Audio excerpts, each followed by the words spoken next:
RMC Bonjour. Ça vous concerne. Demain, c'est donc la rentrée des classes et c'est aussi le moment de penser aux inscriptions pour les activités extrascolaires. C'est parfois un casse-tête, Géraldine, pour les parents. Et ça concerne beaucoup de monde.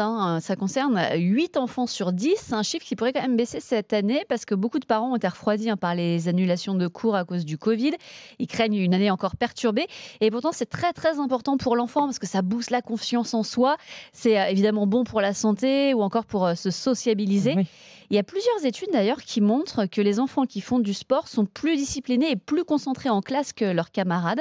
Mais c'est important aussi de ne pas trop en faire, trop d'activités. Ça donne des enfants qui sont surstimulés, qui sont épuisés, qui vont avoir du mal à tenir en place, sans parler du coût pour les parents, que ce soit en argent et en temps. S'ennuyer de temps en temps, c'est bien aussi, c'est bénéfique pour l'enfant. Donc il faut trouver un bon équilibre. Oui, mais c'est quoi le bon équilibre? Non, mais c'est Pour les facile. tout petits, on conseille en maternelle une activité par semaine, c'est déjà très bien. Et pour les plus grands, on peut monter jusqu'à 2, voire 3 activités, mais pas plus, quoi. Ah ouais, d'accord. Bon. non, mais je dis ça parce que je pense que j'ai un peu surbooké l'agenda de ma fille. Tu verras après dans l'année comment ça se passe. Et puis idéalement, il faut éviter le sport le soir parce que le sport, ça fait augmenter la température corporelle et puis vous risquez après d'avoir du mal à endormir votre petit. Ah bon, c'est pas l'effet inverse justement, tu les fatigues et puis après t'es tranquille? Non, ça marche pas comme ça. Et Géraldine, comment on choisit l'activité de son enfant alors? Alors ça peut paraître évident, mais ça n'est pas pour tout le monde. Avant tout, on en parle avec lui parce qu'il faut que ça lui fasse plaisir. Alors, regardez par rapport à ses goûts, à son caractère pour lui proposer par exemple du théâtre s'il est timide, du rugby ou du judo s'il a besoin d'être canalisé. Alors pour les tout petits, c'est bien d'essayer plein de choses différentes. Il y a beaucoup de villes qui proposent des cours de baby gym ou des cours multisports qui vont lui permettre de toucher un petit peu à tout.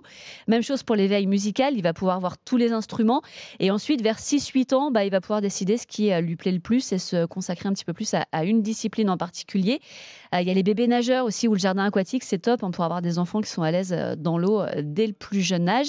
Et ce week-end, vous allez avoir le forum des associations dans la plupart des villes. Ça va vous permettre de voir ce qui est possible de faire chez vous en matière d'activités sportives, culturelles.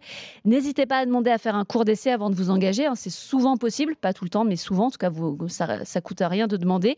Et puis attention avant d'inscrire votre ado à une activité sportive ou culturelle parce qu'il va falloir penser au pass sanitaire. Il va être indispensable pour les enfants de plus de 12 ans dès le 1er octobre, que ce soit pour des cours de musique au conservatoire par exemple, ou pour faire du sport en intérieur comme en extérieur. Ah oui, donc passe sanitaire pour les enfants de plus de 12 ans, c'est quand même... Il faut y penser maintenant dès l'inscription. Et puis même pour les adultes, sachez que vous ne pourrez pas forcément accompagner vos enfants. Par exemple, les bébés nageurs, il faut quand même qu'il y ait le parent avec. Et là, pareil, passe sanitaire obligatoire pour l'adulte dans la piscine.